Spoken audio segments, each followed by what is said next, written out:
We've helped countless business owners remove themselves from the day-to-day operations, build autonomous teams, and sell for multi-seven figures.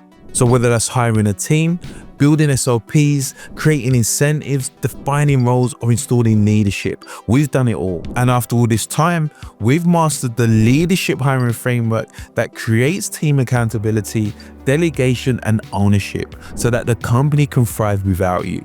And in this video, I'm going to be breaking down the exact hiring framework that I use to install leaders who act like owners so that you can scale and sell your company for millions, or just build the business of your dreams so that you have more autonomy over your time. But before we get into that, if you haven't already, please like and subscribe, hitting the notification bell to stay up to date with the latest weekly video releases. Okay, so let's get into it. What defines a true leader? Now, a real leader builds systems beneath them, not dependencies on you. They don't just execute, they design processes, document workflows, and empower others to operate independently. Their goal is to create repeatability, not further reliance on their time or yours. They own their department and they make decisions that are in the company's best interest, and that's always. You don't need to micromanage or hold the hand of a great leader. They already think strategically and they take ownership of the department and the business. And they're always going to be individuals that track KPIs, solve problems before they reach you, and align their team around outcomes and not opinions. They're going to be challenging your thinking constructively and only when necessary. But they will always bring their own solutions to the table and thrive with autonomy. This is what a true business leader looks like. So let's get back to the framework so that you can begin hiring leaders of this caliber. So 1, redesign roles around results and not job titles. So look at your business like a value chain. So firstly, you have your leads, your sales, fulfillment, and then retention. Now, each link in that chain drives the next. And when one breaks, the whole system suffers. So assign clear ownership across each stage. So ask yourself, who owns getting us qualified leads? Who owns converting those leads into sales? Who owns keeping clients happy and coming back? Then what you need to do is make it measurable. So for each owner, assign one metric that reflects their performance so that there's no hiding behind business. So examples of this could be within marketing, you're looking at cost per lead. Sales, close rate. In operations, client NPS or fulfillment score. In customer service, it could be churn rate or client lifetime value.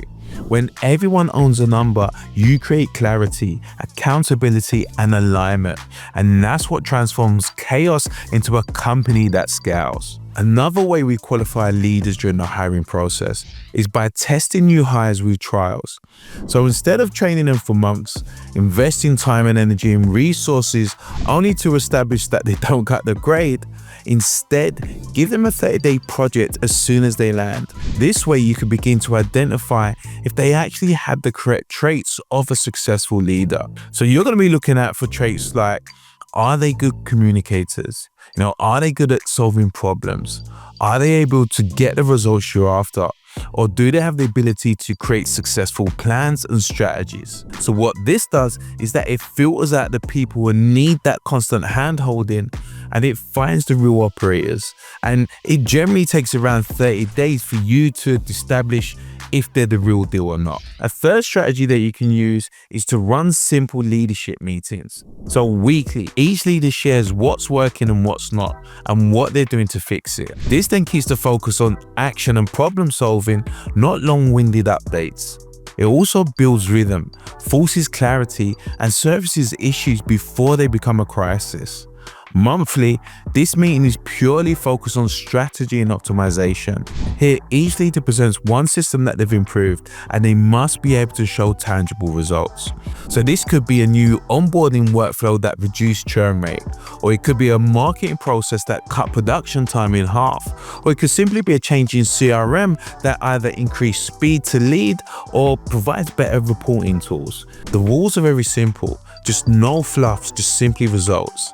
Because what this does is reinforces a culture of continuous improvement, and it empowers your team to think like builders and not like managers. And on top of this, there's another powerful strategy that you could adopt on a quarterly basis, and that is to try a founder-free week.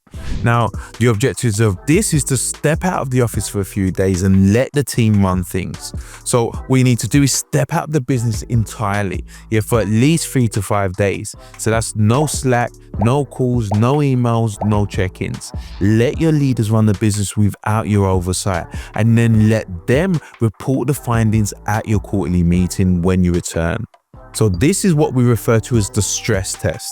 So what you're going to be doing here is testing your systems and revealing any dependencies and forces your team to step up. This is how you build a company that doesn't just survive without you, but performs without you.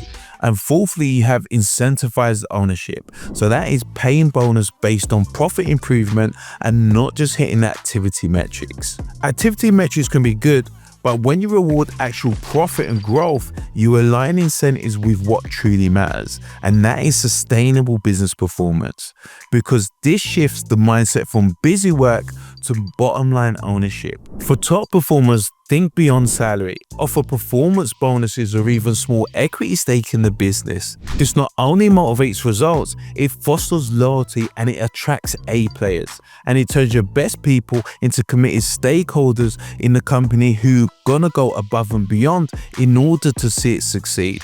So reward the outcome and not the effort. So how do you know when your business is ready for you to step back and allow your team to lead? Easy.